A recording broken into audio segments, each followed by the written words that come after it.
From your favorite podcatchers and our YouTube channel featuring scenic videos, this is Kaijuvision Radio, episode 24, Godzilla vs. King Ghidorah.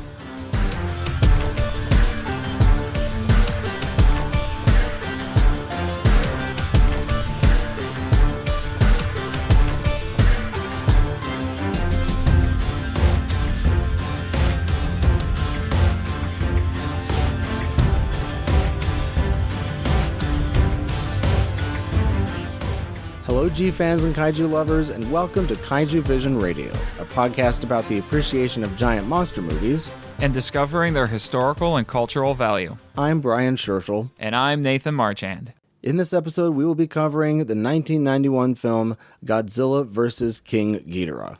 Oh boy. This is one that I have been looking forward to and kind of dreading all at the same time.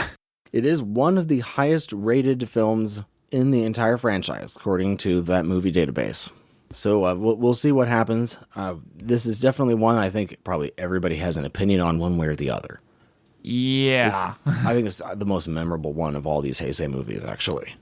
For this episode, I think both of us have our share of funny things to talk about in this movie. I think there are plenty of opportunities for a lot of lightheartedness. I think this episode is going to be one of those. Our related topics for this episode are nationalism, and the U.S.-Japan difficulties reaching a peak regarding trade and market penetration. We'll start with part one. Take it away, Nate. I hope this doesn't kill me. We spent a lot of time cutting this down, so I'm actually proud of this. You're listening to Kaijuvision Radio. As a dinosaur, Godzilla defends his island territory from American soldiers. As a kaiju, he is an aggressive force of nature. While some characters see him as a defender of humanity, this proves to be inaccurate. King Ghidorah is a bioweapon from the 23rd century controlled by the Futurians. He begins as three cute creatures called Dorats that fuse together after absorbing radiation from the Castle Bravo nuclear test. As Meka-King Ghidorah, he's piloted by Emi to defend Japan against Godzilla. Reporter Kenichiro Terasawa, psychic Miki Saegusa, and Professor Mazaki are three civilians chosen by the Futurians to accompany them to 1944 to find the Godzillasaurus. Yasuaki Shindo, the well-meaning head of the Teiyo Corporation, advocates for Godzilla as Japan's defender since he was saved by the Godzillasaurus while serving in the Japanese Imperial Army during World War II. Emi Kano is a Japanese woman from the future who wants to protect her home country from all threats. M11 is an obedient android. Chuck Wilson and Grenchiko are deceptive time terrorists determined to destroy Japan before it becomes a superpower in the 23rd century. The human and kaiju plotlines have a high intermix. While at first the film focuses on the Futurians, their evil plan revolves around the kaiju, so the heroes must combat the kaiju by combating them. In order to solve the problem of Ghidorah, the Teiyo Corporation deploys a nuclear submarine to resuscitate Godzilla, but he destroys the sub, growing larger. Emi, Terasawa, and M11 destroy the Futurian computers to disrupt their control of Ghidorah. Godzilla becomes the problem after he kills Ghidorah and leaves him at the bottom of the ocean. Finally, Emi revives Ghidorah as a cyborg in the future and travels back in time to halt Godzilla's attack. Mecha-Ghidorah uses giant mechanical claws to carry Godzilla away, but Godzilla blasts the cyborg and they fall into the ocean. Like with the previous film, the script by writer-director Kazuki Omori is a complicated, overstuffed story with many characters and plot elements. The film had a budget of 1.5 billion yen, which is approximately $12 million. Koichi Kawakita utilized traditional tokusatsu techniques, including suitmation, miniatures, animations, and puppetry. The Godzillasaurus suit was designed to look more paleontologically accurate. King Ghidorah was redesigned slightly with crowns of horns. Some of the many rotoscope shots look better than others. The sci-fi vehicles, clearly inspired by 80s American films, were designed and implemented pretty well. This film has an intentionally lighter tone compared to the previous Heisei Godzilla movies, but it takes itself quite seriously. Even with all the sci-fi tropes and concepts, this remains a fantasy film. This is the first and only Godzilla movie to feature time travel and World War II. It delves into Godzilla's origin, showing what had previously only been theories. Changing the iconic King Ghidorah's origin and resurrecting him as a cyborg were bold moves. The film reinforces the style of Godzilla vs. Biollante with beam-heavy kaiju battles, continuity, recurring characters, sci-fi trappings, and unsubtle symbolism, among other things. It also reinforces the style of Invasion of Astro Monster by having Ghidorah be controlled by invaders. Producer Tomoyuki Tanaka sought to revitalize the floundering Heisei series by bringing back other classic monsters. The film's new producer, Shoko Tomiyama, thought Biollante was too sophisticated for children, so he wanted to return to the fantasy of the Showa series. Omori thought the 1989 film underperformed because of competition with Back to the Future Part 2, so he added time travel to the story. They intended to attract longtime Godzilla fans who weren't watching the new films. When released in Japan December 14, 1991, it grossed 1.45 billion yen, or $11 million, with an attendance of 2.7 million. Toho's international version was released on VHS and DVD by TriStar Pictures in 1998. While generally liked by fans, some take issue with the film's time travel plot and changing Ghidorah's origin. The only edits made by TriStar were on-screen text and changing the end credits. There are many forces at play in this story. The movie messes around with the zeitgeist of nationalism in Japan, with the Futurians saying Japan will become the world's most powerful country by the 23rd century. Grenchiko and Wilson's utilization of time travel to wipe Godzilla from history and create King Ghidorah demonstrates the danger of such technology. Shindo's company builds its own nuclear-powered submarine but keeps it outside of Japanese waters to avoid breaking laws. In World War II, the U.S. Navy attacks an island controlled by a Japanese garrison, which for some reopened discussion of those events.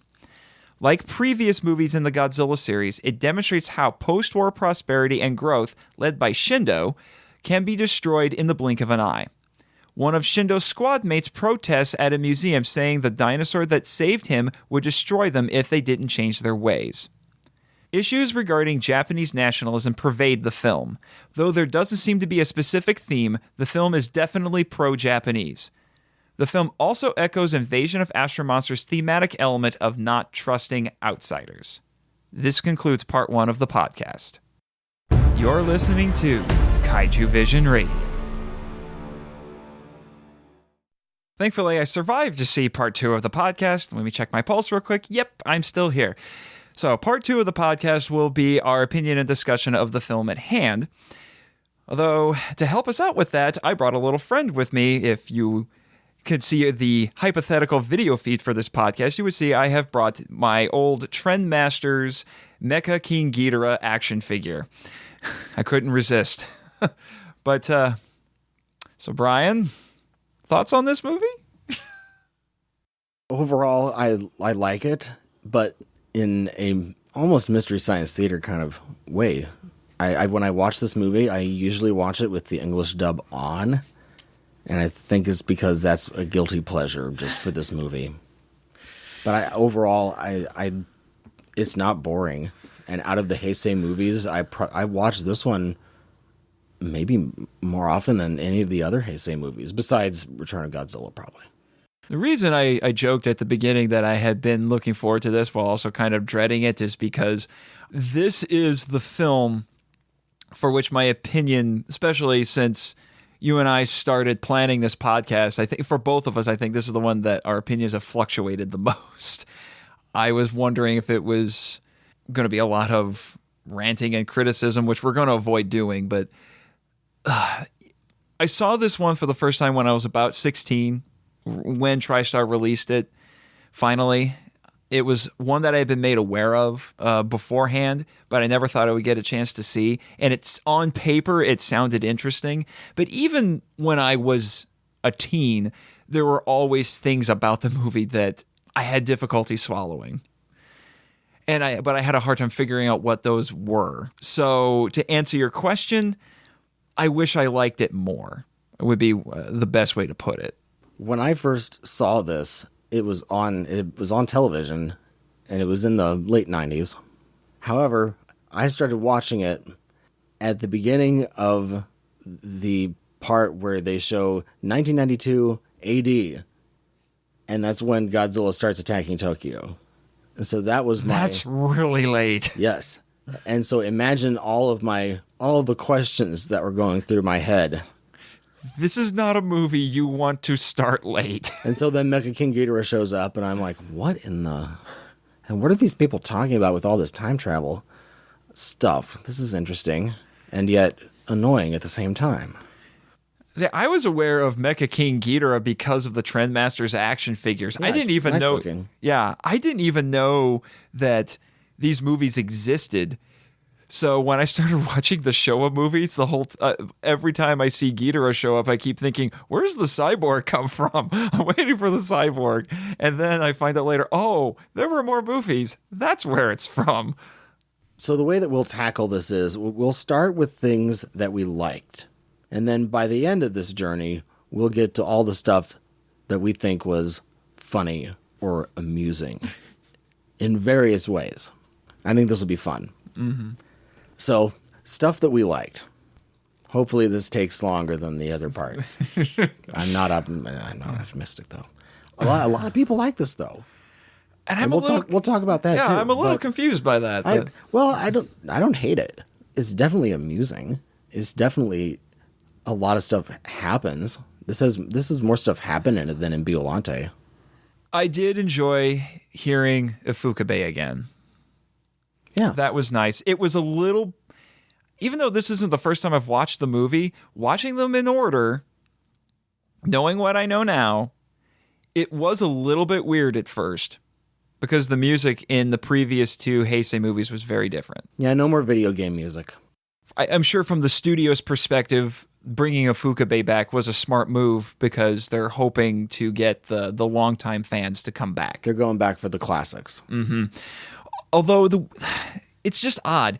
It seemed a little bit weird for me at first hearing this Ifukabe music, which I so strongly associate with the Showa series, but yet I can go see Force Awakens and hear John Williams and it doesn't seem weird. Yeah, I didn't find this music weird. I don't know. Maybe it's just a thing that just happened to me with this most recent viewing, but it was nice. And there's a lot of recognizable themes that get brought back. The opening credit sequence, the music in that harkens back to the music that he composed for Destroy All Monsters when our heroes are destroying the control device and things like that. So there's a lot of I think the intention was to ease people in with some familiarity. And I like the return of Ghidorah.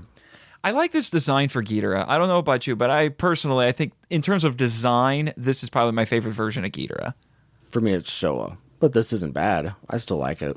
I think bringing back the monster was one reason why this movie is so popular. And also, Biollante was pretty weird.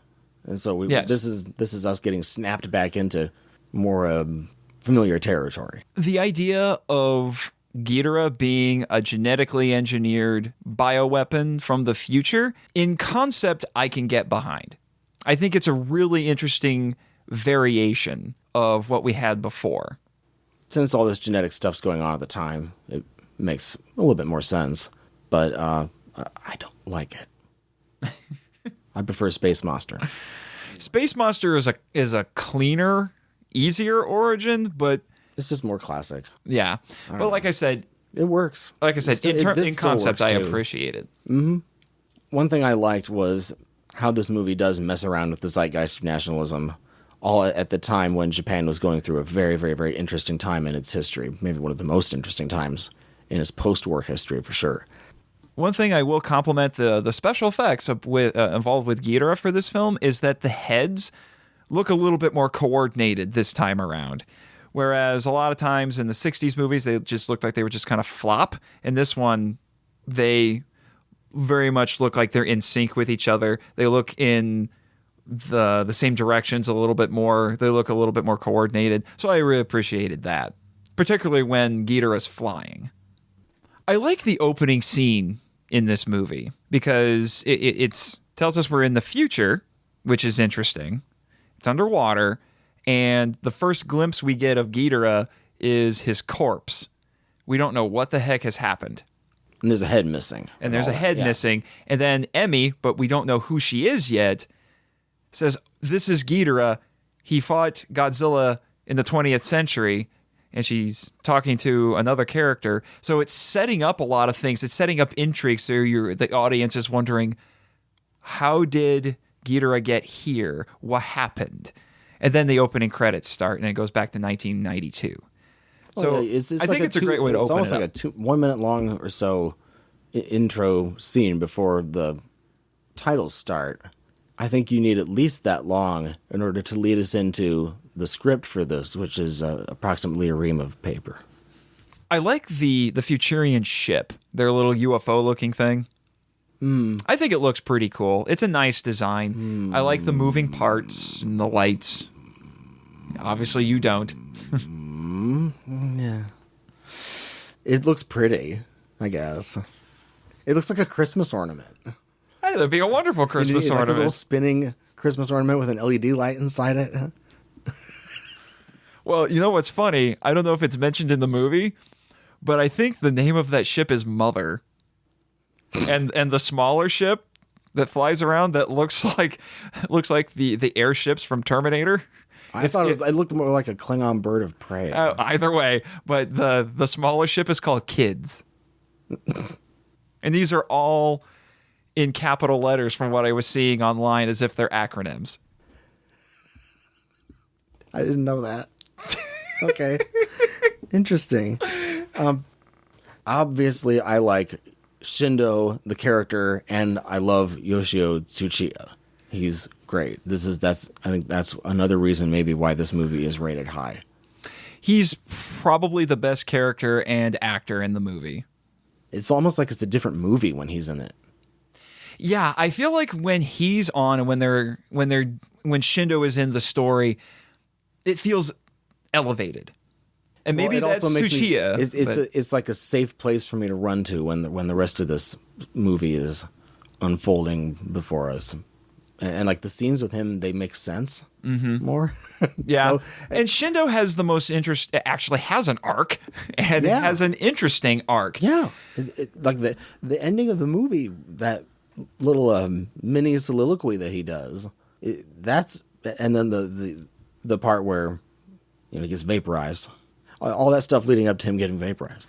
It's really good. That's possibly my favorite part of the movie. I'm also really fond of the scene in World War II when he's telling the Godzillasaurus thank you right before he leads his troops out. Yeah. And he salutes, and he's got a tear rolling down his eye. It's some excellent acting there. It's some very good sentiment being expressed there, and I really enjoyed that. The music that went with that scene was good too. You could have played it up for laughs. You could have just made it cheesy, but Tsuchiya keeps it from being that. Yeah, the movie is like serious and not cheesy when he's doing that, and also at the end, especially when he's on the phone. That's one of the best parts too. I don't think that's cheesy at all. I'm also really fond of Robert Scott Field in this movie. He is a really cool guy. It is a breath of fresh air too in the movie for the most part too when he's in it. It's funny, charming, I think would be the word. Yeah, he's M11, the android, and M11 doesn't necessarily ooze personality, although there were points where I swear he had been watching Brent Spiner from Next Gen playing Data, because this seemed like he had some kind of Data moments there. But his Japanese is great. Yeah. And we like everyone else got to meet him at G-Fest and talk to him about his experiences working on the movie and living in Japan and all of that. And then I went to his panel that he did about living in Japan. Yeah, he is super cool. Mm-hmm. Absolutely super cool. And he's always very happy to talk about working on this movie. And we learned some very interesting things from him about this film. He even was a good sport when I told him, when I asked him, did anyone tell you when you got the offer to be in this movie that you were essentially going to be low rent Terminator? And he said, oh, yeah, I didn't care. So our two Western actors playing our villains, they actually speak pretty good Japanese. I gotta as far as I can tell. Yeah, I don't think they were dubbed over or anything. No, they weren't. So it was them. Kudos to you guys. You and Robert Scott Field. Now, interestingly, it takes us 70 minutes in a 100-minute or so movie to get to a kaiju fight. Is that a like? Well, that's kind of my lead-in. I'm not critical of it. But anyway. And I do enjoy the kaiju fights in this. There's decidedly a bit more special effects and beams going on, but we do get some grappling in this. Godzilla comes up behind Ghidorah like he did in the 60s movies and grabs his two tails and body slams him a couple of times, which is nice. One of the most remembered images in the movie, Ghidorah comes over and starts coiling his neck around Godzilla's neck like he's a snake and tries to strangle him. He even gets Godzilla to foam at the mouth. Yeah. That was a little bit nasty. And then Godzilla responds with his own bit of nastiness by shooting him point blank with his atomic breath and decapitating one of those heads. And then wow. Yeah. And then he falls into the ocean. The first time. Which we're revisiting that theme now. Yep, we're revisiting that. Another timestamp important is that the first time that Ghidorah appears is 44 minutes into the film, about halfway. More, actually, a little bit less than halfway. But then we get a bit of a different kaiju fight at the end, because the first one takes place in an open area, and then the last one is in the middle of a city. The model work looks pretty decent, and Ghidorah's flying around, Mecha-Ghidorah, I should say, is flying around the buildings and shooting at Godzilla, and then occasionally does come down, and they get into a little bit of a tussle at that point, and using the giant claw that pops out of his chest, that was kind of interesting. So that was unexpected. That was different. So I give them credit. They were working hard at those battles. It's the Tokyo Metropolitan Government Building. And I guess when it finally gets destroyed in the movie, then the crowds cheered because it symbolized taxes. And so people were cheering when that building was destroyed. Oh, kind of like what happened in the original film when the Diet Building. When the Diet Building got destroyed, yeah. It's interesting. They also brought back the UFO expert. Yes, but I missed the nice guy. Nod I know, but Astro Monster. I think I still prefer the UFO Club guy from 64. He was more entertaining. It's hard to outdo him and his little model from Battle in Outer Space. And how he just interjects and says, "Well, what really happened was the Family Guy cutaway thing." Yeah, it's really hard to top that. So, Brian, did you have any flashbacks to Monster Zero during the opening credit sequence when the UFO appears and everyone is reacting to it? Because I kind of did. I did. So I thought that was a nice way to, again, introduce the film with a bit of familiarity. Oh, and another thing about the climactic kaiju battle, I love Godzilla's reaction when Mecha-Ghidorah gets back up after he knocks him out of the sky, because he did not see that coming. Oh, yeah. And it was a nice bit of suitmation acting. You're really seeing Satsuma, along with the operators for the animatronics in the suit, really working in tandem to communicate that shock. And that's not an easy thing to do. No, it's not. It does look good. And which is something I do want to throw out there. Once again, nice job, Satsuma. You've given us another good performance in that suit. It's no wonder that you keep getting used in all of these Heisei movies. Say what you want about the movies as a whole, but I can't fault Satsuma in the role of Godzilla. Yeah, it is a good job. And as I have remarked before with these Heisei movies, I do appreciate the fact, and the Showa era did this to a certain extent too. I think I always am impressed when they find clever ways with the editing to switch between footage of actual military vehicles and the models to help create the illusion that it's all one thing. And they do the same thing in this, because there's a sequence where Ghidorah fights some fighter jets, and they use footage of actual fighter jets and their models. And I thought the editing during that sequence was actually pretty well done. Yeah, I think so. It didn't seem jarring when they were going in between those things. Next, we're going to try to tackle things that we don't really understand, so we're not even going to try to explain, but they're just things that are incongruous that if you start to analyze them, your brain might explode. So let's try to cover things like that. What is the deal with that other woman that works with our author guy? She calls him, and then she leaves a voicemail message asking him to marry her. Did you catch that? I did, and I don't get it. And he seems to be, I don't know if he's disinterested or if he's just messing with her. I don't get it. Is it like inappropriate workplace banter that's not at work? Or is it? What's another one? This guy that says, "I'm the Peter Arnett of Japan," and then he goes into a building, and then the building collapses on him and kills him. Yeah, why introduce these guys? Because he's a TV reporter and has 2 cameramen, I think, with him, and then they just die 2 minutes later. And he's getting overzealous about covering Godzilla because he's the Peter Arnett of Japan. I don't know. Why are there characters who subtly seem to think Godzilla has ever been friendly toward them? Because there's talk of that. Right, the new mean Godzilla. Yeah. Wait, the old one wasn't mean? Or this one's extra mean? I don't know. They're like, this one is unfriendly. And it's like, what? When was he ever friendly? Did you forget the other movies? Maybe they're taking the first Mecha-Godzilla movie into account, and it's like they're thinking about Hero Godzilla. But I don't think they are, and that's why it's confusing. Oh well. So at the beginning, they decide to blow up a few military helicopters to just get everybody's attention. I guess that's the reason why they blow them.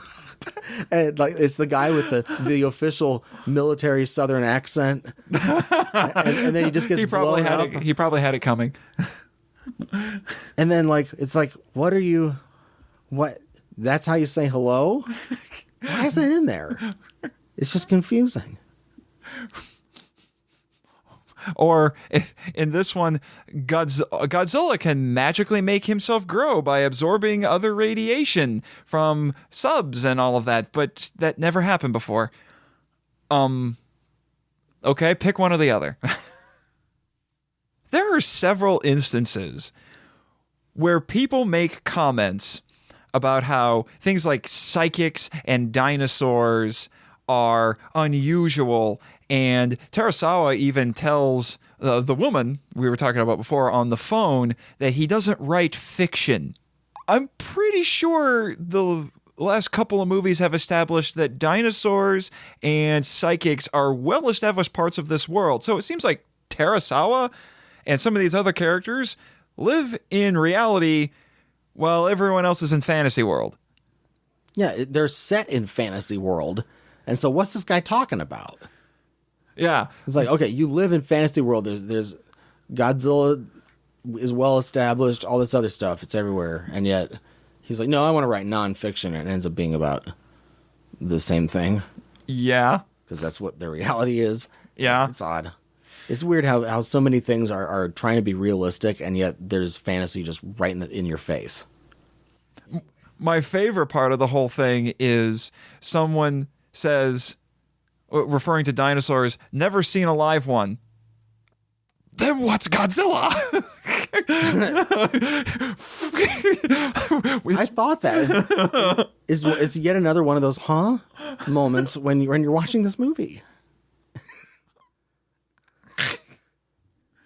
I don't know what the deal is with them giving the Japanese a computer. I don't know about that either. I've seen this movie like 50 times. The only thing I can think of is that it's supposed to harken back to the Zillions with them offering the cancer cure, but it's never really explained what the special computer is supposed to do. And it's not. They don't say the reason. And you could have done that with 1 or 2 lines. You could say, here's a computer from our time period. It's more advanced than anything you have. It will be very beneficial to you. And then have it be part of their plot to control Ghidorah or something. Again, we don't know.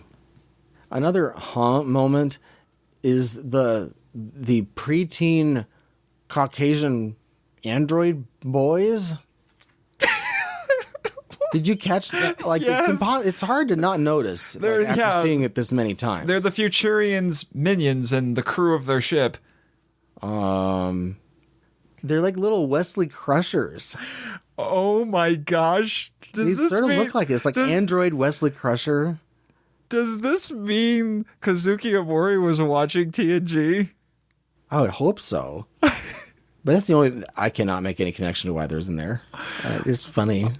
My mind suddenly went to some very scary Westworld places when you brought that up. Yes. I know that's what it makes you think. Terrible news making us think all of this stuff. I suddenly feel even less sorry for those two guys when they get vaporized. Now that we've gotten past our few whys, we'll start with the things that can't be swept under the rug. And that includes especially our time travel adventures.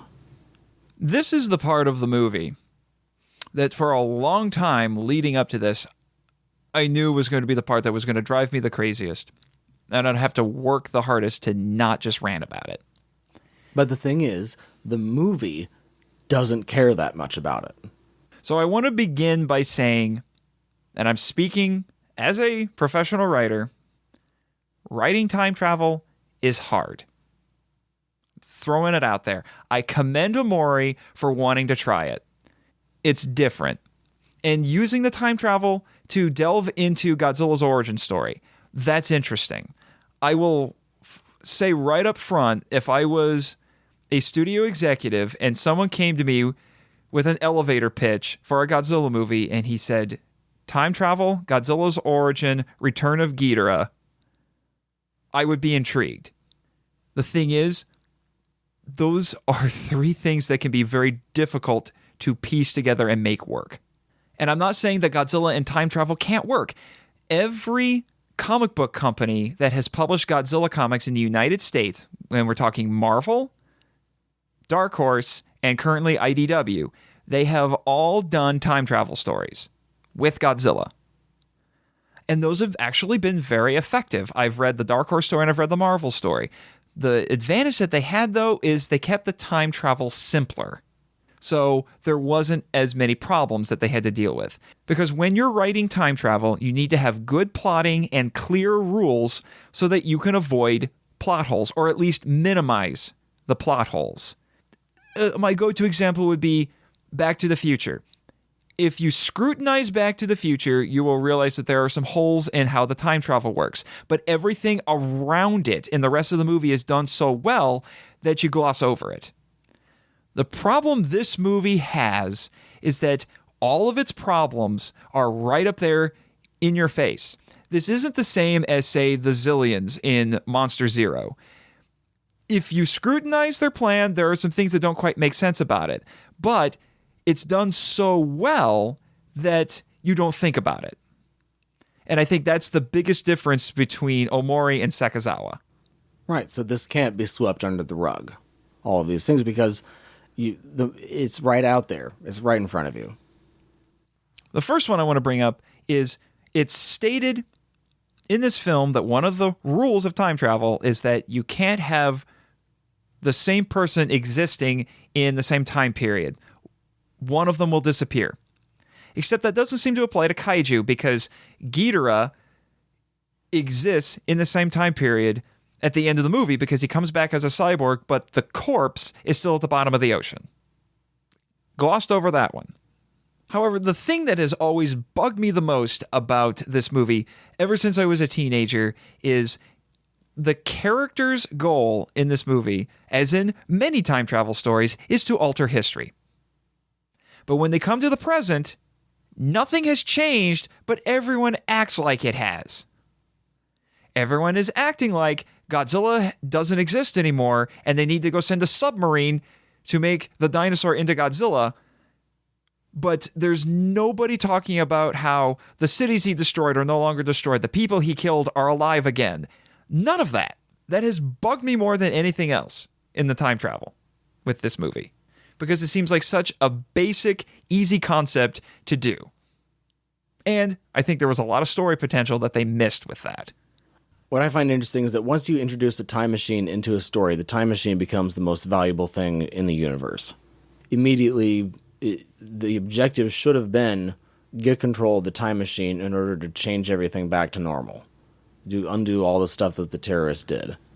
And so then you're able to switch that back, and then you fix your problem. But instead, we don't get that. And then they blow up the time machine, which is the silliest idea of the whole movie, because then you've destroyed the golden goose. But that's the scary thing. I wish they had gone into what is actually scary about the concept of time terrorists, because the time terrorists, they would do all of their action, and then we wouldn't know. Nobody would know. I think that's the scary thing, is that they could intervene in all this stuff and nobody would know. And I know maybe that's harder to put on screen, but I think somehow you need to be able to convey that. Also, there's no need to have any other people with the time terrorists.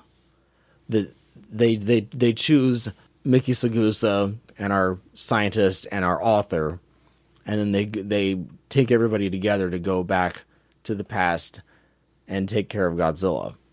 The only reason why these characters need to be together is because they're all in the movie together. Because really, the time terrorists could have just done all this stuff on their own, and it would have been over.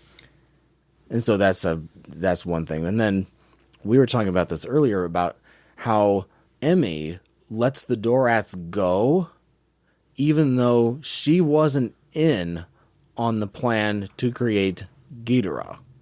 Yet the expression that she has and the reaction that she has when Mickey asks her about the Dorats is she's ignoring it. Yes. Which would lead me to believe she's deceiving them because she's part of this plot. And right. Then later... That's what I thought. And then later reacts in horror when she finds out what the other two are doing. So why did they tell her they were releasing the Dorats? Like, what was her motivation with... I don't know. I attribute it to poor writing. Right. Well, yeah, of course. But that's one of the more glaring things that you notice. That really... It's hard to sweep something like that under the rug. What should have happened was they could have had somebody else releasing the Dorats, and then both Mickey and Emmy are like, where are they? That'd be the way to fix that. And then have somebody else not answer. One last thing for this category is, so Miki Saegusa's character is a psychic, right? Yes. But she can't read what humans think. Nope. No. So she can read animals and plants. Animals and plants even, but not people. Huh. That would have been really useful at this time. And also, it's a good thing that apparently in the future, psychics can't read humans either, because our time terrorists have no problem with having a psychic around them all the time, possibly finding things out. And they're in the middle of this huge deception. I would be really paranoid if I had a psychic around us while they were doing all this, if I was them.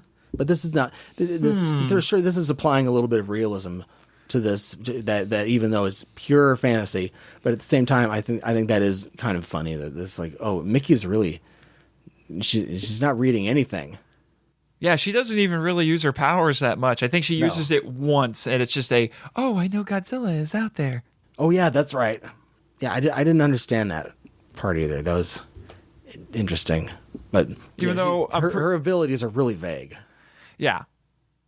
And it's kind of sad because at the beginning of this movie, they actually say that she's gone. I think it's supposed to be that she's gone from being part of the Institute to being in charge of that Institute that we had in Biollante.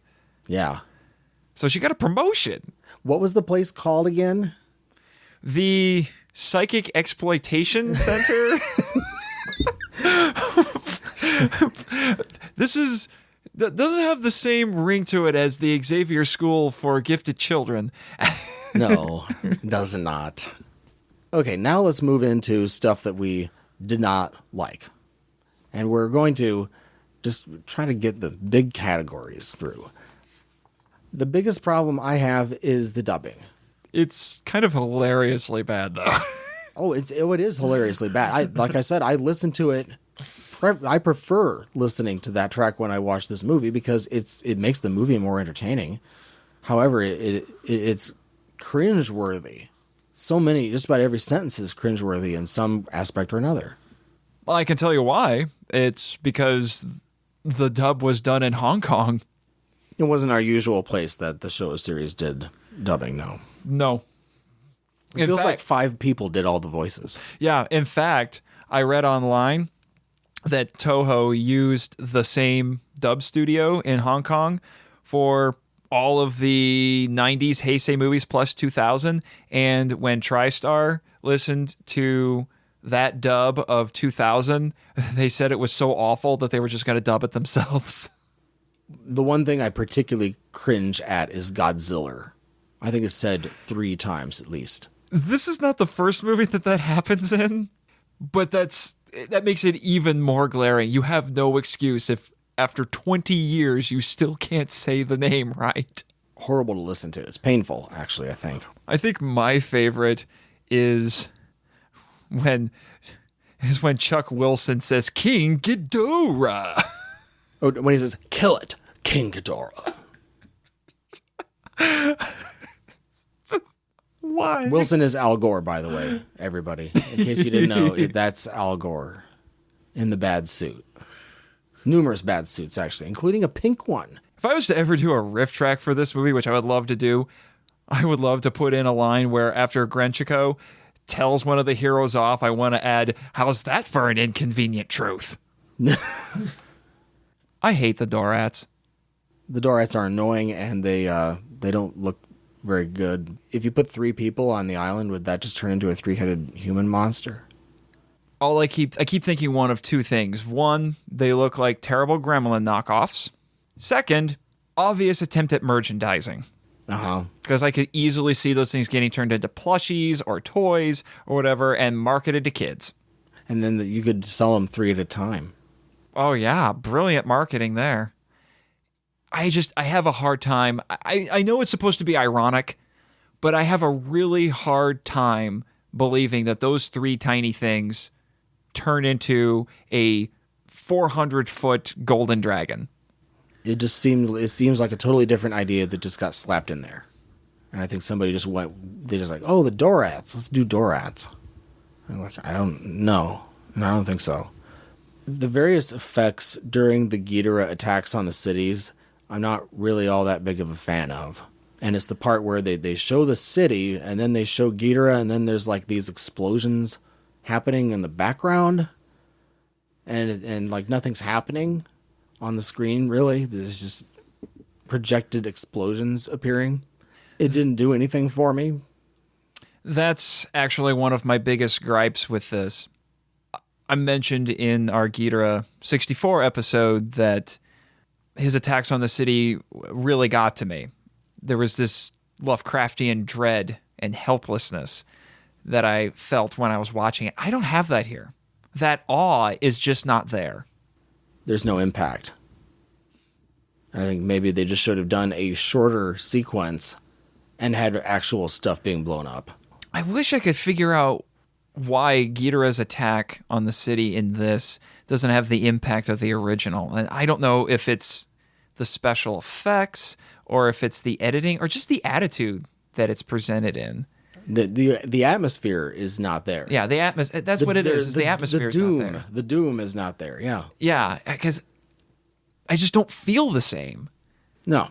It doesn't, and the scene lacks the dynamicness of the original with that it was fast and it was violent. And this one, it just seems like there's some explosions, he flies over things and they blow up.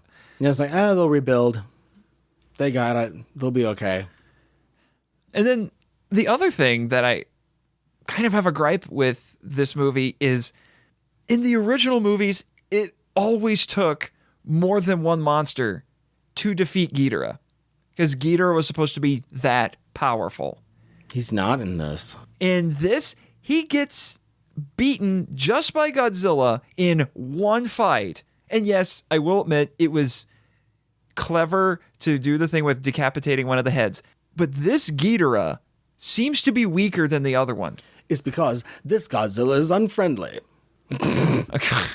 I would honestly, considering how much of a pansy this Ghidorah seems to be, I say grab the Showa Ghidorah and sick him on this one. I know this one is supposed to be twice as tall, but I think Showa Ghidorah would eat this one. Yeah, Showa Ghidorah had more of a presence. And I think part of it is the editing. I think part of it is the effects. And the atmosphere is not established. I miss Akiko Wakabayashi saying, and then King Ghidorah will come, and then looking at everybody's faces, and they're like, oh, she just predicted more doom, didn't she? And this is the worst of it. There was that, and then it's about presentation. It's just like when somebody brings you food, and the plating's all off.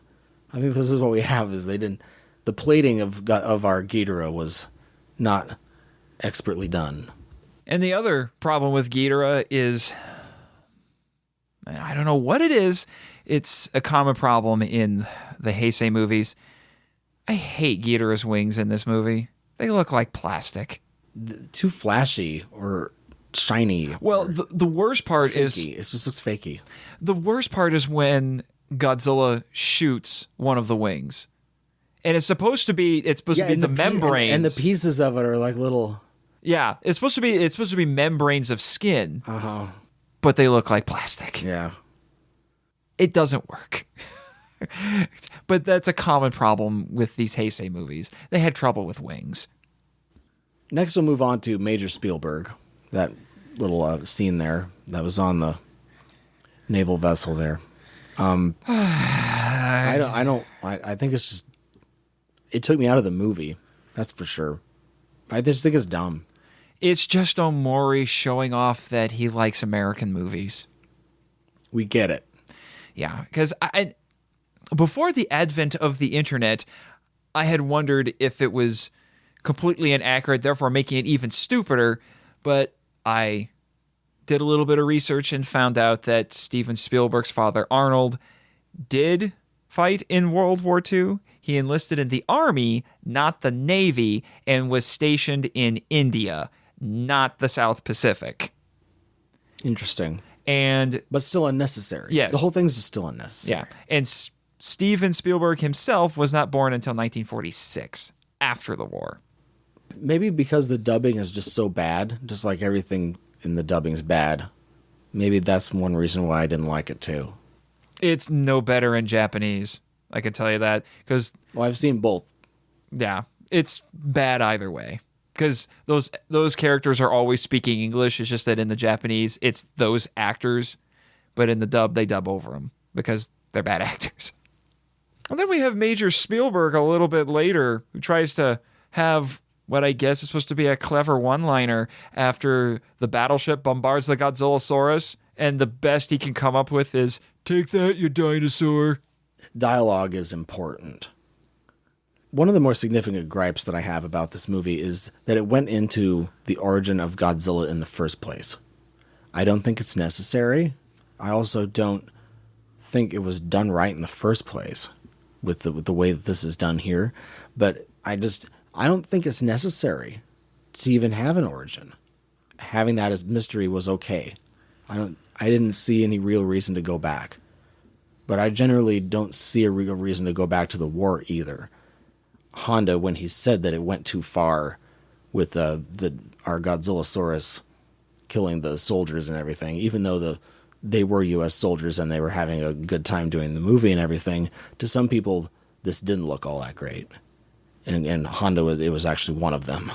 I agree with Honda with what he had to say about it, and I just don't think the origin was even necessary in the first place. See, I disagree with you on that. I didn't mind it. If they had never done it, I would have been okay, but I didn't mind that they decided to do it at all. Maybe it's the fact that our Godzillasaurus also, he makes the Rodan noise, and he also makes the Gamera noise. It's actually both of those. Yeah, except he only sounds like Gamera when he's being wounded. Mm-hmm. I wonder if that's a little bit of a jab from Toho. I wonder. I don't know. Unfortunately, this movie made me think of a rather infamous episode of MST3K, Overdrawn at the Memory Bank. Oh, yeah. In particular, when we see these special effects and hear the sound effects related to the Futurian technology, like their teleporter and things like that, Right. It does not look like something that would have been even close to state of the art in the early 90s. It looks about 10 to 15 years out of date. And that's why I was thinking of Overdrawn at the Memory Bank. And I was thinking of this scene where there's a clip of Casablanca on one of the TV screens, and one of the bots remarks, "Don't reference a good movie in your bad movie." And my thought was, don't reference a worse movie in your bad movie. And that kind of leads us into stuff that we found that was funny in this movie. I think one of the funnier things in this movie is the part, it's at the timestamp is 1 hour, 8 minutes and 39 seconds in. And it's King Ghidorah flies over Miki Saegusa. And she says, "It's King Ghidorah." I was like, wow, they don't call her psychic for nothing, do they? One of the first ones I wrote down, Emmy mentions that hologram technology has existed since the 21st century. I'm still waiting for mine.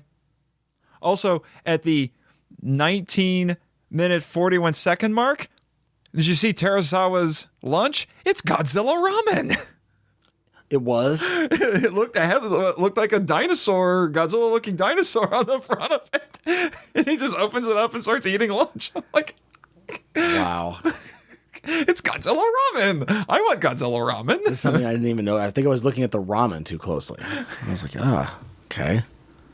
When our heroes travel back in time and they see Shindo, who's the leader of the garrison on Lagos, someone remarks, "He's younger." And I said, "No, he isn't." He looks exactly the same. He hasn't aged in 50 years. Yeah, he doesn't look all that different. You're not going to convince me that this is young Shindo movie. Tsuchiya does not look like the controller right now. Do I sound like I'm far away when I say that? Activate the energy laser cannon. That sounds better. Try talking into the microphone when you dub your stuff. Oh. But it sounds like there's a person off screen. Yeah. Yeah. What? Is there something you'd like to say? Get in front of the mic. Oh, it's supposed to be somebody inside. Got it. Around the 6 to 8 minute mark, when someone says, we kind of touched on it before, about the creation of a Godzilla being fated, in my inner Whovian, or if you don't know what that is, that's a Doctor Who fan, said the birth of Godzilla is a fixed point in time. That's a Doctor Who thing. Also, I think it's kind of funny that the futuristic gun props that our heroes are using at the end look, no joke, they look exactly like the little gun accessories that come with the Trendmasters G-Force figures. Oh, really? And those characters, they invented them all themselves, and those characters look a little bit Power Ranger-y. Mm-hmm. And I have distinct memories of the guns that came with it, and they look just like the ones in this. That's pretty colored differently, but still the same thing. And I have to admit, it was simultaneously cringy and funny to hear Terasawa quote Dirty Harry. Oh, that was a mixed cringe funny. I was just like, by the way, Omori likes American movies. Yeah, just in case you didn't know. Yeah, because right before they blow up the computers, he says in English, "Go ahead, make my day." Really, movie? You had to quote Sudden Impact.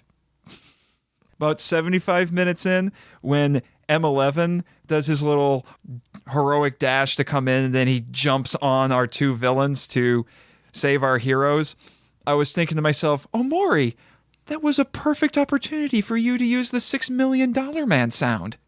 Oh, you could have threw that right in. It would have been great. If any of you out there can do a fan edit and make that happen, you will be my hero. And probably Robert Scott Field's hero, too. An hour and 4 minutes and 15 seconds into the movie, we have Godzilla coming out of the water, and we have that harp music. I was like, what is coming out of the water now? Is it a mermaid? Like a mermaid with a harp's going to come out? It just was rather funny. I'm not really sure exactly what they were going for with that music, but... This is a little bit of a personal story. I remember this one time I was watching this movie with my dad, who's normally a very serious guy. And we come to that scene when Shindo and Godzilla have their little stare down. And right when it cuts to when Godzilla roars, I remember my dad saying, "I remember, you will live." And then Godzilla blasts him, and then he adds, "Or not." I think my dad was a little surprised. Yeah, they really did go for the savage Godzilla, who is completely unforgiving in the end. Also, Emmy forgot to install one very important thing in Mecha-Ghidorah that she figured out the hard way. Seatbelts.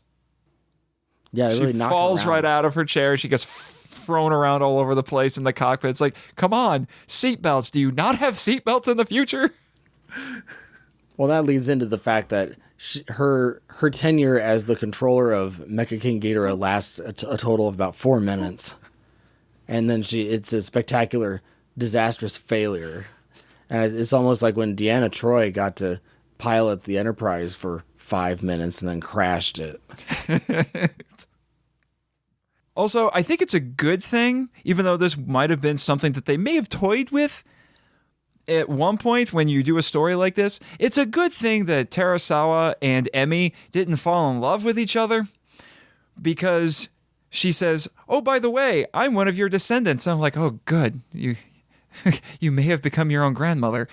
Yeah, it would have been like a Game of Thrones kind of plot then at that point. Or that episode of Futurama where Fry becomes his own grandfather. Oh, yeah. It's interesting how some of these are just cringeworthy / funny kind of things. And I think that's what we end up having a lot in these Heisei movies as we continue on. But there are some genuinely funny things going on with this too. Well, I think that does it for part 2. Let's move on to our related topics. You're listening to Kaijuvision Radio. In part 3 of the podcast, we talk about issues that were either brought up by the film or were going on at the time that the film was released. And this is a case where it's both, because this movie extensively covers the topic of Japanese nationalism and the Japanese national spirit. And so we will sort of delve into this topic.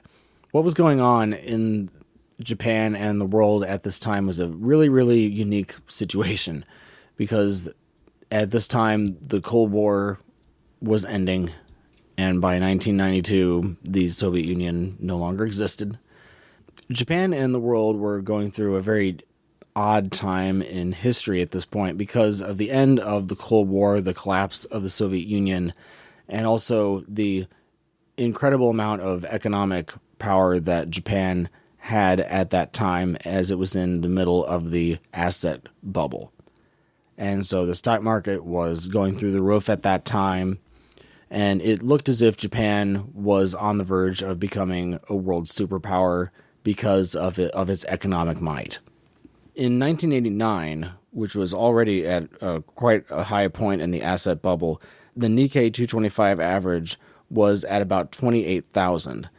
But in 1990, at the peak, the Nikkei 225 was above 38,000 points. And so this bubble was really gigantic. And I think it was one of the things that gave Japan the impression that this was just going to keep on going. It was going to continue forever, and that Japan would just keep building more and building more. And it's an interesting point when people go through this, whether it's individually or whether it's a nation. It's like when you're at the casino and you're are on this massive winning streak. And it's that moment where you think, this is just going to go forever. Only it doesn't, because it never does. And so then you start losing, and then you lose more, thinking that you're going to start winning again. But it's that euphoria. It's that atmosphere of endless success. And it's just like here in the United States when we thought the Dow Industrial Average is just going to keep going and going and going forever. In Japan, it was a lot worse. And when the collapse did occur, when the bubble did burst, it really hit hard. By the time this movie had released, it was back down to about 22,000. And so a lot of the air had been knocked out of the bubble by that point. And so that's what Japan was going through as this movie was being made, and the stock market was still losing big time and would be losing for at least a couple more years after this movie was released. And so it makes sense that since this is the thing that's on everybody's minds, that this would become the subject of this movie. There was also a lot of tension going on between the United States and Japan in the area of trade and market penetration. This was at a point where the Japanese were selling massive amounts of goods to the United States, and the trade deficit between the U.S. and Japan was very high in favor of Japan. We mentioned in the last episode that at one point the United States labeled Japan an unfair trading partner with respect to a number of different industries. And this actually got worse before it got better. The thing that actually did fix this, though, was the World Trade Organization and its ability to help with bilateral trade agreements, because it isn't so of a rocky relationship when a disagreement occurs. But between then and the point that this movie was made, though, there was quite a lot of attention. There was a lot of talk with average people, actually, in America, where they were upset about Japanese products being everywhere. They were upset with the fact that they thought Americans should be making these products, and they didn't want to participate in this kind of imbalanced trade situation. There was a lot of backlash from people in the United States about Japanese products. This got worse when the Japanese companies decided to buy Rockefeller Center, as well as the American movie studio Columbia Pictures, which Columbia eventually became part of Sony. But this was a big deal. There was a lot of the media. I don't think the media helped either. I think they probably helped to stoke more of this tension. So there was this environment that was being created in the media and just by people back and forth here about the Japanese are buying up everything. They're going to buy up our country, and they're going to use the companies they buy for nefarious purposes. There's quite a bit of paranoia going on at the time. Some were calling this the Sony shock and the Japanese invasion, and that it was a purchase of a piece of America's soul. Some even questioned if Sony would make Columbia Pictures create pro-Japanese propaganda. Newsweek published a poll that said Americans saw Japan's economic power as a greater threat than the Soviet Union. That blew my mind when I read that. I mean, I understand this is as the Cold War is coming to an end, but still, it's crazy. And some argued this outrage was motivated by racism, since Australian, Canadian, and European interests had purchased American movie studios before this. One contemporary comparison would be Alibaba's purchase of Legendary Pictures, which that's another movie studio in the United States. Which is certainly relevant to listeners of this podcast, because Legendary is the studio producing Pacific Rim and the new American Godzilla movies. So we have an environment where I think some of the nativism and some of the nativist attitudes of people got triggered. What happened was I don't know if all of it was racial. I think a lot of it was just wanting to have goods made in your own country. The jobs thing, more than I think a racial component to it. But it was definitely, there was a lot of tension being stoked, and it was a very relevant time. And it's a time where, at this point in Japan, they probably thought that their economy was going to be doing great for years to come, and they didn't really see the end of that coming down the tunnel. But unfortunately, it was extremely close to happening. And then when it did, that was when this movie was being made and released. And that was when all the air started going out of the bubble. And then reality started to set in. But this movie deals so well with all of these concerns and all the stuff that was going through people's head at the time.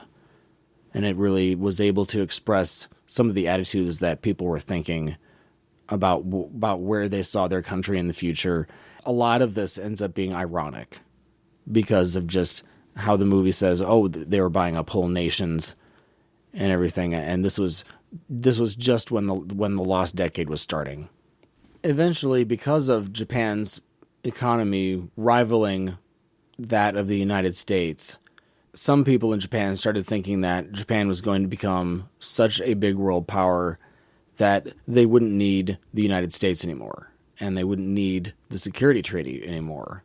The idea of Japan being able to completely defend itself and be able to buy a large military because of how successful its economy is doing. And so there's this whole, yeah, you beat us in the war, but we're back now, we're stronger than ever, and we are going to be just as big as you all are. There's that level of euphoria about Japan's state at that point in time that started happening. And I think it's hard for us to believe that now, just because Japan isn't going, their debt is so massive, their debt to GDP ratio, they're not going to just buy a superpower's worth of cruise missiles and a defensive nuclear force and aircraft carriers all over the place, this kind of thing, that it seems really hard to believe that would happen now. And all of this sentiment that's being expressed in the United States at this time, you can see in the characters of Wilson and Grenchiko. And as we've pointed out several times, this movie is full of unsubtle symbolism, and that's what these characters are. They are... Now, mind you, it's being couched in that they're villains, they're terrorists, but they are expressing those sorts of sentiments. They don't like that Japan has become this superpower and has knocked them down from being top dog in the world. Yeah, they represent the resentment that other countries in the world felt in this future world. And so they decide that Japan needs to be taken down to size. No matter who is the leading power in the world, once you become that leading power in the world, you're that one that everybody's going to be trying to take down to size. So I think that's how it works in the international relations field no matter what. But I think Japan wanted to become this big of a power and have, I guess, the luxury of being the one that everybody wants to take out. And at the same time, I think considering the two continents that they say Japan is buying up, it implies that Japan is buying up poorer nations. Mm-hmm. Sounds like so it's almost like a predatory practice of getting countries that collapsed or countries that have a lot of poor people in them, and then a rich country comes in and then vultures it up and turns it into who knows what in order to make it profitable. Is that what we're talking about? Because it's sort of implied that whole nations could just be bought and sold in the future, and that Japan was winning all of these auctions, so to speak. Yeah, it's a little bit scary, but when you put it like that, Brian, it almost makes Wilson and Grenchiko sympathetic in a way. That their fears might be in some way legitimate. Yeah, even though that's not my purpose, but at the same time, there's a lot going on with how this movie says that Japan is overbearing with its prosperity, and that they're being vain, and that they actually should be worried when they aren't. Because that's actually a point that is actually made in the movie, where they say that the man in the museum, he says, you all think we're prosperous and that there's going to be peace, but you're wrong. You're not as safe as you think you are. That's the sentiment that he expresses. And I think that might be, if this movie has a theme, maybe that's one of the mini theme or a pseudo theme that the movie is able to catch on to, because they should be worried at that point in time because their stock market's collapsing, the bubble burst, and now they are beginning a lost decade that they have to get out of, which that involves stuff like the United States had to do, an economic stimulus package, tax increases, those kinds of measures. I wonder then if the character of Shindo in some ways represents a Japanese people coming to grips with the notion that this isn't going to last forever. Because that's part of Shindo's arc, is he's proud of the prosperity that he's helped to bring about, but then at the end he's confronted with the fact that it's all disappearing. And the movie even has sort of an ambivalent attitude about all this prosperity being destroyed. It's almost a little bit cynical or maybe even a little nihilistic. This movie is underestimated in how it can be related back to the original Godzilla from 1954, in that this movie may have been also a psychological repair job for people in Japan who are going through the fact that everything seems to be collapsing, and this dream of being able to be more self-sufficient seems to be crashing down on us right now. Because by the time this movie was released, people were going through that, absolutely. And they saw the bubble bursting, and they saw this potential dream of a more Japan-dominated future world. It seems to be collapsing. And I would sort of wonder if this movie, just like Godzilla 1954, that was a psychological repair process for the war and especially for the atomic bomb. I'm wondering if this is that same function, only for people who are feeling anxiety about the economy and the state of Japan exactly in that year. All of this tension and controversy actually is connected to the film. Well before this movie was released in the United States, there were American news outlets like CNN that heard about the World War II sequences in this, where the Godzillasaurus kills American soldiers, and started showing those clips on TV saying that these scenes were anti-American. Along with that, members of the Pearl Harbor Survivors Association were angered by by these scenes. And it's understandable why they would be. They stated that it was in very poor taste. If you are in their position, then I think that's probably what would happen. But at the same time, also, Ishiro Honda himself was not very happy with that scene either. He said that it just wasn't, that it wasn't in very good taste. It should be stated that Omori himself loves America. So it was not meant to be anti-American, but the optics are bad. Yeah, a scene like this just appears badly, especially for somebody who isn't familiar with the Godzilla series or familiar with how Omori was playing around with all the stuff going on in the news at the time. And yes, he did say in an interview that the U.S. soldiers were happy to be performing the roles that they did, and they had a lot of fun getting squished by Godzilla and all that. Yeah, because these aren't just extras. They were actual American soldiers stationed in Japan that he had in the movie. Yes, and they did not think anything of it, is the point. And Omori is telling, he actually had to go through an interview with Pearl Harbor Survivors Association, and he said that that's not what he meant, and that he didn't mean to be pressing anybody's buttons, and instead he was able to explain that. And it's a good thing that he did. It's just that when you're showing a movie and you're having that kind of a thing in a movie like this, your intentions should be crystal clear. And instead, you shouldn't have to deal with somebody later on where they say, what's going on in this? What do you mean? You should be able to say what you mean if you're doing it right. That was the problem there, was that the like you said, the optics of it just weren't all that great. And at the time too, when there was this much tension going on, it's probably the wrong time to be going that far. That's what Honda said specifically, was that it went a bit too far. I will tell you that I read about all of this before I ever saw the movie, and then when I finally did watch the movie, I never felt like it was anti-American at all. I took it at face value. Maybe I'm naive, but in my head, I was thinking, if this had been an American movie, the same thing might have happened in reverse, and nobody would have thought much of it. So it didn't bother me at all. I don't know about you, Brian. It didn't with me because I knew the context. But if I did not know the context, I might have been a little upset with it. If you sit this kind of a movie down that's so different in front of somebody, because they see that happening on the screen, they're going to think that the movie endorsed it. You're just running that risk. There's nothing you can do in post-production to fix that. You can't put a subtitle on the screen that says, "The director loves America, don't worry, folks." It's just out there, and there's nothing you can do about it except hope that it doesn't get taken the wrong way.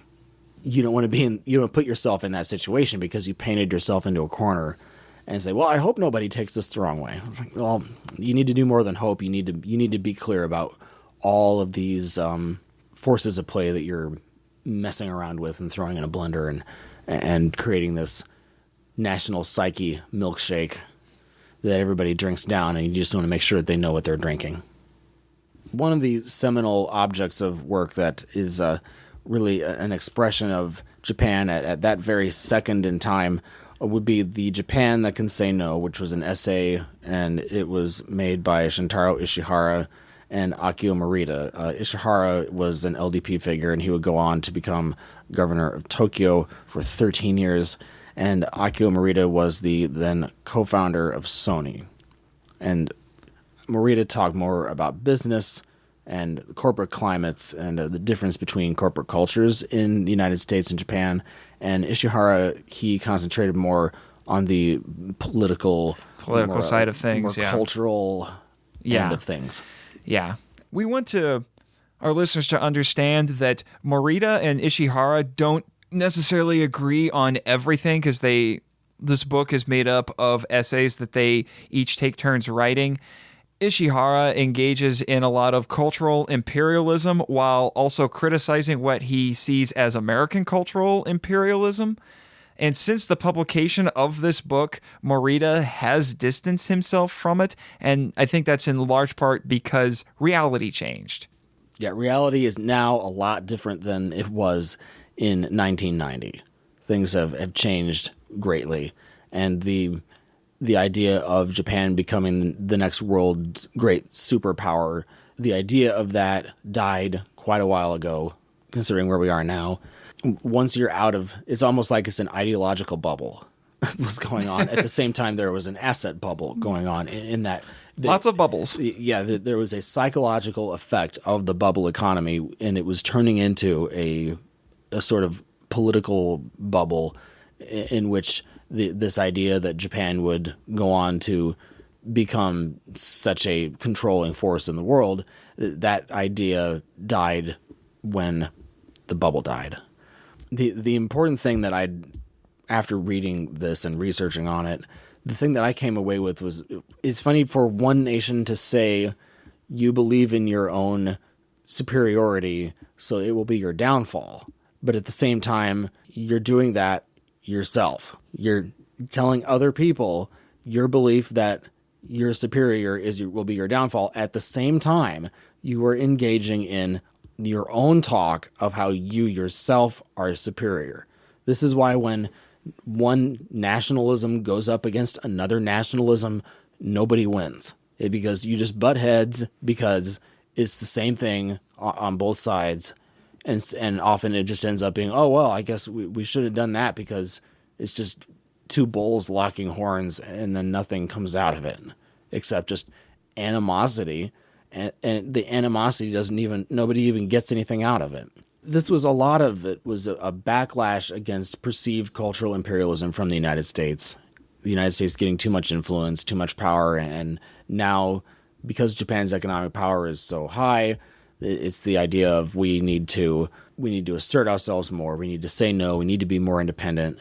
Only it's going at it from a different way than I think it is now, like in Shin Godzilla, for instance. But yeah, it's more a resentment. I think. Yeah, definitely. It's anger. Yeah, it's more angry. It's not as positive. Some of it started reminding me of Francis Fukuyama, because like Francis Fukuyama, he talked about trust societies and about how Japan is a block of granite while China is a pile of sand. And and he was making all these analogies, but it's sort of like a cultural argument for why Japan was so cohesive, and how the cohesion is a strength for the Japanese. And so it was getting cultural things and turning them into political things. Yeah. A lot of what Fukuyama did. But like the idea of Japanese business culture supremacy, and the idea of the Japanese character being superior, which when you start talking about characters of nations, you're starting to get vague. But because Japan is often considered an ethnically homogenous country, that then it becomes, that's why. And you get to make that easy explanation that I don't know if you're really 100% solid ground on solid ground about. Yeah, and it should be noted that having a country that is ethnically homogenous is a very rare thing. So it's a lot different than what I think most people are used to. I feel like for Morita, a lot of it is what he was writing about was coming from his own personal experience. Dealing with American businessmen. All the time. Keep in mind, this is when Sony was making these big buyouts and everything. So he's witnessing these things firsthand. Yes, he knows the business culture. So he can talk about the differences and what makes the Japanese better, and being a Japanese man saying this is why the Japanese way is better. For the most part, I don't have a whole lot of trouble with what Morita himself is saying. You can see how he concludes them more easily than it seems a bit more abstract with the stuff that Morita didn't write. Mm-hmm. His conclusions about there's too much M&A in American corporate culture, there are quite a bit of Americans that would actually say, yeah, we do a lot of M&A compared to Japan. And then also there's his point about high CEO pay. That's something that people have been complaining about in America for years, and it's not going to be I don't think it's going to be changing anytime soon. It's just something that is innate in American corporate practice. And so when you're meeting businessmen from another country a lot, you're going to notice this. You're going to notice, you're a little bit weak on this or that or the other. And they'll point that out, which any country can do that to any other country. And can say, the United States can say, the German business environment is really cooperative with the government, and it's a lot of state-directed stuff that a lot of other countries don't have, either because they consider it a bad idea or because they're jealous because they consider it a luxury. But you can go country to country to country, and you can say, you have too much of this, you have too little of that, we're better at this than you, or we're better than that than you. All right, yeah. It's all within a corporate context and not as much as within a cultural or political context. He's a bit more restrictive with the points that he makes. There's like a fence. But Ishihara jumps the fence multiple times, and he tries to make some very interesting leaps of logic. The copy of this book that I found online had an introduction that mentioned that, interestingly, this book is commonly read by members of the U.S. Congress, probably so they can get an idea of how Japanese business views the United States. Although I do think a lot of the information in this book is probably well out of date by this point. But it's still an interesting window into the Japanese psyche at the time. However, this book, and in my opinion, largely due to what Ishihara writes, has been ranked by Foreign Policy magazine as one of the 10 worst books ever written about international relations. And these books that it's included with are books that say, the future will be extremely peaceful forever because people will logically figure that out. And like there's another book that said that eventually all nation states will become obsolete. Like it's almost like if they included legislation or treaties on this list, the Kellogg-Briand Pact would top that list. It's just books that were unrealistic. I think is the point that we're trying to drive here is that this book was written at a point in time where it looked like everything was going to go perfect forever.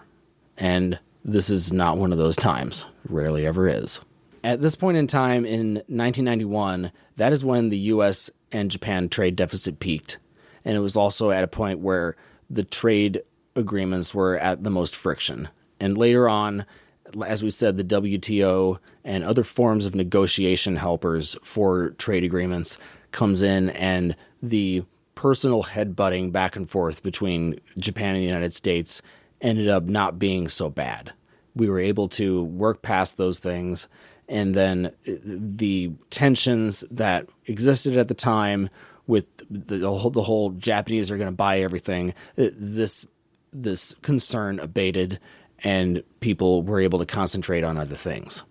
It's funny that this argument of the Japan that can say no, it's funny that book came out when it did, because the Japanese economy in 1990 grew 5.57%. In 1991, when this movie came out, economic growth was 3.32%.